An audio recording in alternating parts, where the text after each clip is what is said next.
nao waliopooza wakingoja maji yachemke.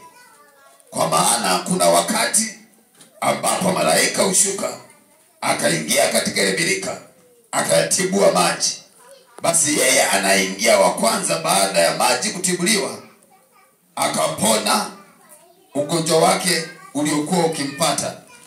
Na hapo palikuwa na mtu ambaye amekuwa hawezi muda wa miaka 38.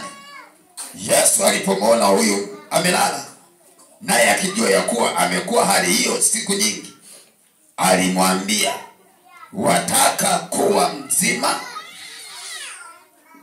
Yule mgonjwa akamjibu, Bwana, mimi sina mtu wa kunitia birikani maji yanapotibuliwa, ila wakati ninapokuja mimi, mtu mwingine hushuka mbele yangu.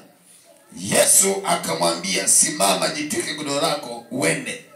Mara yule mtu akawa mzima, akajitwisha godoro lake akaenda. Naye ilikuwa ni Sabato siku hiyo. Bwana Yesu asifiwe sana. Tunajifunza hapa, Biblia inasema kulikuwa na mtu mmoja ambaye yeye alikuwa anateseka na magonjwa muda mrefu, miaka 38. Ametembea kwa matabibu, kwa watu wengi kutaka msaada, lakini ameshindwa. Lakini ikawa siku moja Yesu alikuwa akipita sehemu ambapo birika lilikuwa limewekwa, kwamba inasadikika yale maji yakitibuliwa na malaika, wa kwanza kuingia kwenye lile birika anapokea uponyaji.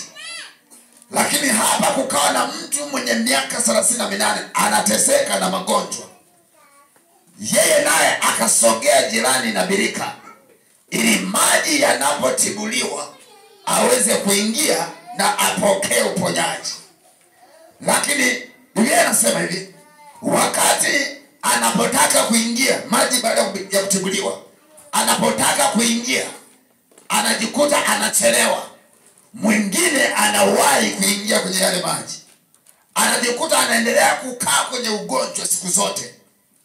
Shida ni moja, maji yanavyotibuliwa anachelewa yeye kuwa wa kwanza kuingia kwenye birika ili aweze kupokea uponyaji. Jambo hili lilimfanya aendelee kuteseka. Kwa nini anachelewa? Na wenzake wenye matatizo kama yeye walikuwa wanamuwahi yeye. Yuko jirani na birika, lakini maji yanatibuliwa, yeye anashindwa kuingia kwenye birika. Anatokea mtu mwingine, mgonjwa mwingine, mwenye shida nyingine, anaingia kwenye birika na anapokea uponyaji. Sasa Yesu anakuja anamuuliza, wataka kuwa mzima? Tuache hapo. Biblia inazungumzia kwa habari ya huyu ambaye birika anashindwa kuingia kwenye birika. Sasa kwa nini anashindwa kuingia kwenye birika? Na sio kushindwa tu, lakini kuna hali ya kuchelewa kuingia kwenye birika maji yanavyotibuliwa. Uponyaji upo, birika linatibuliwa, malaika anashuka anatibua birika, lakini yule wa kwanza inatakiwa awe yeye huyu anayeteseka na magonjwa miaka 38. Lakini wakati anajisogeza kutaka kuingia kwenye birika, mtu mwingine anawahi, yeye anabaki na shida ile ile, anabaki na tatizo lile lile. Mwenzake anapoingia mle kwenye birika anapona kabisa ugonjwa wake, lakini yeye hana msaada. Anahitaji mtu amsogeze jirani na birika, amuingize kwenye birika wakati maji yanatibuliwa. Bwana Yesu asifiwe sana.